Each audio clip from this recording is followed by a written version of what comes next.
ਤੁਸੀਂ ਦੇਖ ਰਹੇ ਹੋ ਆਜ਼ਾਦ ਪੋਸਟ ਪੰਜਾਬੀ। ਅੱਜ ਗੁਰਦੁਆਰਾ ਸੰਤ ਬਾਬਾ ਮੀਆਂ ਸਿੰਘ ਪਿੰਡ ਰੰਧਾਵਾ ਵਿਖੇ ਸਮੂਹ ਸੰਗਤਾਂ ਦੇ ਸਹਿਯੋਗ ਨਾਲ ਭਾਰਤ ਰਤਨ ਸੰਵਿਧਾਨ ਦੇ ਨਿਰਮਾਤਾ ਡਾਕਟਰ BR ਅੰਬੇਡਕਰ ਜੀ ਦਾ 130ਵਾਂ ਜਨਮ ਦਿਹਾੜਾ ਸਰਵਣ ਸਿੰਘ ਰੰਧਾਵਾ ਤੇ ਹਰਵਿੰਦਰ ਸਿੰਘ ਵਿੱਕੀ ਦੀ ਯੋਗ ਅਗਵਾਈ ਹੇਠ ਮਨਾਇਆ ਗਿਆ, ਜਿਸ ਵਿੱਚ ਪੰਮਾ ਬੱਗੇਵਾਲੀਆ ਨੇ ਵਿਸ਼ੇਸ਼ ਤੌਰ ਤੇ ਸ਼ਮੂਲੀਅਤ ਕੀਤੀ। इस मौके ਵੱਖ-ਵੱਖ ਬੁਲਾਰਿਆਂ ਵੱਲੋਂ ਆਪਣੀ ਹਾਜ਼ਰੀ ਲਗਾਈ ਗਈ ਤੇ ਬਾਬਾ ਸਾਹਿਬ ਜੀ ਦੇ ਜੀਵਨ ਤੇ ਝਾਤੀ ਪਾਈ ਗਈ ਤੇ ਉਹਨਾਂ ਦੀਆਂ ਸਿੱਖਿਆਵਾਂ ਨੂੰ ਜੀਵਨ ਵਿੱਚ ਧਾਰਨ ਕਰਨ ਲਈ ਵੀ ਪ੍ਰੇਰਿਤ ਕੀਤਾ ਗਿਆ। ਇਸ ਮੌਕੇ ਨੌਜਵਾਨ ਵਲੰਟੀਅਰ ਵੱਲੋਂ ਵੀ ਸੇਵਾ ਕੀਤੀ ਗਈ।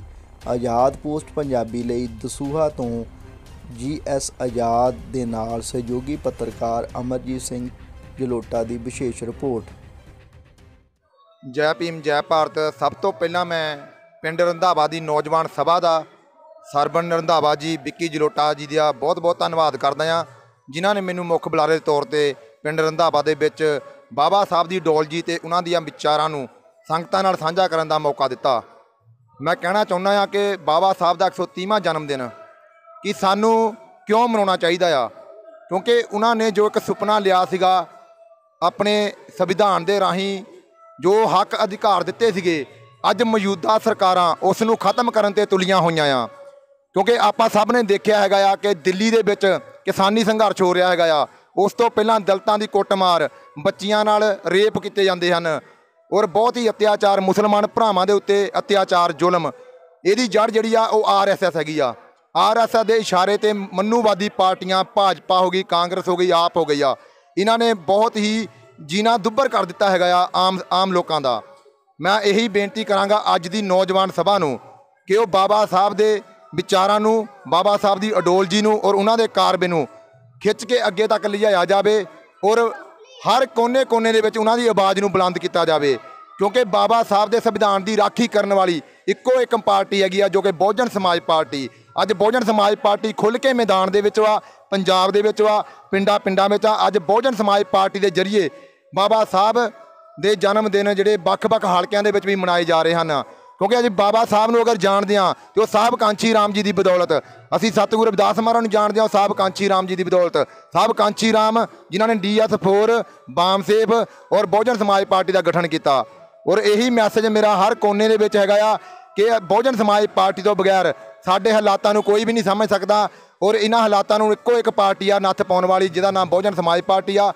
मैं ਇਹ बहुत बहुत मुबारकबाद दिना आ पिंड रंधावा के नगर वासियों को, पिंड रंधावा के नौजवान साथियों को जिन्होंने ये उपराला किया।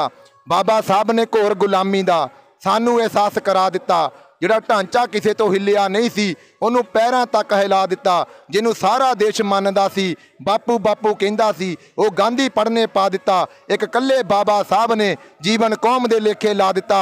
बड़े दुख नाल कहना पैंदा है असी बाबा साहब भुला दिता, पर खुशी वाली गल आ कि रंधावा साथियों ने उन्होंने याद किया। पर याद करन दा साडा तां ही मतलब मकसद बनता है कि उन्हां दे विचारां नूं, उन्होंने संविधान नूं बचाउण दे लई असीं एकमुठ होकर एकजुट होकर बहुजन समाज पार्टी नूं सत्ता ते काबज करिए ताकि मन्नूवादियां दी सोच नूं नत्थ पाई जा सके। जय भीम जय भारत। जय भीम जय भारत। पहला तो मैं आप जी का बहुत बहुत धन्यवाद करदा हाँ ਅਤੇ आप जी नूं भी ते मुबारकबाद दिंदा बाबा साहब डॉक्टर भीम राव अंबेडकर जी के 130वें जन्मदिन दी हाँ। क्योंकि जो अज का यह प्रोग्राम आ नौजवान सभा पिंड रंधावा विखे सारे पिंड के सहयोग के नाल मनाया जा रहा है। इस दे विच साडे बहुत ही सत्कारयोग पंमा बग्गेवालीआ जी जो एक NRI की धरती तो आए ने, मुख बुलारे के तौर पर आए ने समाज नूं समझाउण लई, क्योंकि बाबा साहब डॉक्टर भीम राव द्वारा सर्व साझा संविधान सब दे दिता सी। क्योंकि मानता का अधिकार है, सब नूं सर्व साझा अधिकार है।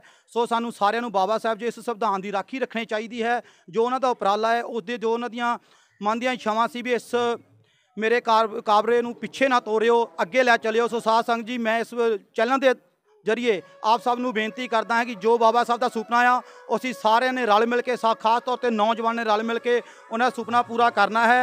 ਅਤੇ ਆਉਣ वाले समय ਦੇ ਵਿੱਚ बाबा साहब तेरी सोच ਤੇ ਪਹਿਰਾ देंगे ठोक ਤੇ ਦੇ ਸੰਵਿਧਾਨ ਦੇ ਨਾਲ ਅਸੀਂ ਇਸ ਨੂੰ ਲਾਗੂ ਵੀ ਕਰਾਂਗੇ ਅਤੇ ਸਭ ਦੇ ਸਾਂਝੇ ਦੋ ਪਿੰਡਾਂ ਦੇ ਵਿੱਚ ਕੱਲੇ ਪਿੰਡ ਜਾ ਕੇ ਬਾਬਾ ਸਾਹਿਬ ਜੀ ਦਾ ਜਨਮ ਦਿਹਾੜਾ ਬੜੀ ਸ਼ਰਧਾ ਤੇ ਖੁਸ਼ੀਆਂ ਦੇ ਨਾਲ ਮਨਾਵਾਂਗੇ।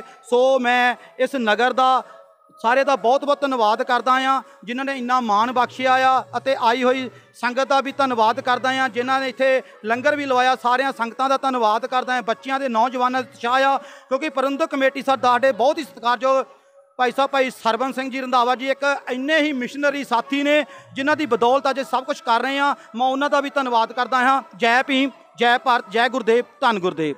ਭੀਮ ਰਾਓ ਅੰਬੇਦਕਰ ਦੇ 130ਵੇਂ ਜਨਮ ਦਿਨ ਦੀਆਂ ਲੱਖ ਲੱਖ ਮੁਬਾਰਕਾਂ ਸਾਰੇ ਇਲਾਕਾ ਨਿਵਾਸੀਆਂ ਨੂੰ। ਬਹੁਤ ਬਹੁਤ ਧੰਨਵਾਦ ਬੇਨਤੀ ਕਰਦੇ ਹਾਂ ਕਿ ਉਹਨਾਂ ਦਾ ਮਿਸ਼ਨ ਸੀ ਵੀ ਪੜ੍ਹੋ, ਜੁੜੋ ਅਤੇ ਸੰਘਰਸ਼ ਕਰੋ। ਅਸੀਂ ਪੜ੍ਹਨਾ ਵੀ ਆ ਅਤੇ ਜੁੜਨਾ ਵੀ ਅਤੇ ਸੰਘਰਸ਼ ਵੀ ਕਰਨਾ ਆ। ਜਨਮ ਦਿਨ ਦਾ ਮਨਾਉਣ ਦਾ ਤਾਂ ਹੀ ਫਾਇਦਾ ਆ ਜੇ ਉਹਨਾਂ ਦੇ ਕਦਮਾਂ 'ਤੇ ਚੱਲੀਏ, ਅਸੀਂ ਜੋ ਦਰਸਾਏ ਹੋਏ ਮਾਰਗ 'ਤੇ ਚੱਲੀਏ। ਅਸੀਂ ਜਨਮ ਦਿਨ ਮਨਾਉਣ ਦਾ ਤਾਂ ਹੀ ਫਾਇਦਾ ਆ। ਇਹ ਉੱਦਾਂ ਇਹ ਨਹੀਂ ਹੋਏਗਾ ਵੀ ਲੰਗਰ ਵਧੀਆ ਪੱਕਿਆ ਜਾਂ ਖਾ ਲਿਆ ਜੀ ਜਦੋਂ ਆਪਣੇ ਘਰਾਂ ਨੂੰ ਚੱਲ ਗਏ। ਅਸੀਂ ਜੋ ਦਰਸਾਏ ਹੋਏ ਮਾਰਗ 'ਤੇ ਅਸੀਂ ਚੱਲਣਾ ਆ ਅਸੀਂ, ਅਤੇ ਫਿਰ ਇਹ ਮਨਾਉਣ ਦਾ ਫਾਇਦਾ ਆ ਕਿਉਂਕਿ ਉਹਨਾਂ ਨੇ ਜੋ ਕੁਰਬਾਨੀਆਂ ਦਿੱਤੀਆਂ ਉਹ ਅਸੀਂ ਕਦੀ ਵੀ ਨਹੀਂ ਕਰ ਸਕਦੇ। ਉਹ ਜੋ ਉਹਨਾਂ ਦੇ ਪਿਤਾ ਜੀ ਨੇ ਸੂਬੇਦਾਰ ਰਾਮਜੀ ਸੁਖਪਾਲ ਉਹਨਾਂ ਨੇ ਕੁਰਬਾਨੀ ਦਿੱਤੀ, ਜੋ ਉਹਨਾਂ ਨੇ ਮਾਤਾ ਭੀਮਾ ਬਾਈ ਨੇ ਕੁਰਬਾਨੀ ਦਿੱਤੀ। ਉਹਨਾਂ ਨੇ ਪਲੇਗ ਦੀ ਬਿਮਾਰੀ ਦੇ ਵਿੱਚ ਵੀ ਬਹੁਤ ਸਹਾਇਤਾ ਕੀਤੀ ਅਤੇ ਉਹਨਾਂ ਨੇ ਬਾਲ ਵਿਵਾਹ ਬਾਰੇ ਅਤੇ ਆਪਣੇ ਹੋਰ ਵੀ ਬਹੁਤ ਉਹਨਾਂ ਨੇ ਕੰਮ ਵਧੀਆ ਕੀਤੇ। ਅਸੀਂ ਉਹਨਾਂ ਦਾ ਬਹੁਤ ਬਹੁਤ ਧੰਨਵਾਦ ਕਰਦੇ ਹਾਂ ਅਤੇ ਡਾਕਟਰ ਭੀਮ ਰਾਓ ਅੰਬੇਦਕਰ ਦੇ ਜਨਮ ਦਿਨ ਦੀਆਂ ਬਹੁਤ ਬਹੁਤ ਮੁਬਾਰਕਾਂ। ਪੰਮਾ ਬਾਗੋ ਵਾਲੀਆਂ ਦਾ ਬਹੁਤ ਬਹੁਤ ਧੰਨਵਾਦ ਕਰਦੇ ਹਾਂ। ਅਸੀਂ ਵਿੱਕੀ ਜਲੋਟੇ ਦਾ ਬਹੁਤ ਬਹੁਤ ਧੰਨਵਾਦ ਕਰਦੇ ਹਾਂ। ਵਾਹਿਗੁਰੂ ਜੀ ਕਾ ਖਾਲਸਾ, ਵਾਹਿਗੁਰੂ ਜੀ ਕੀ ਫਤਿਹ। ਜੈ ਗੁਰਦੇਵ, ਧੰਨ ਗੁਰਦੇਵ, ਜੈ ਭੀਮ, ਜੈ ਭਾਰਤ।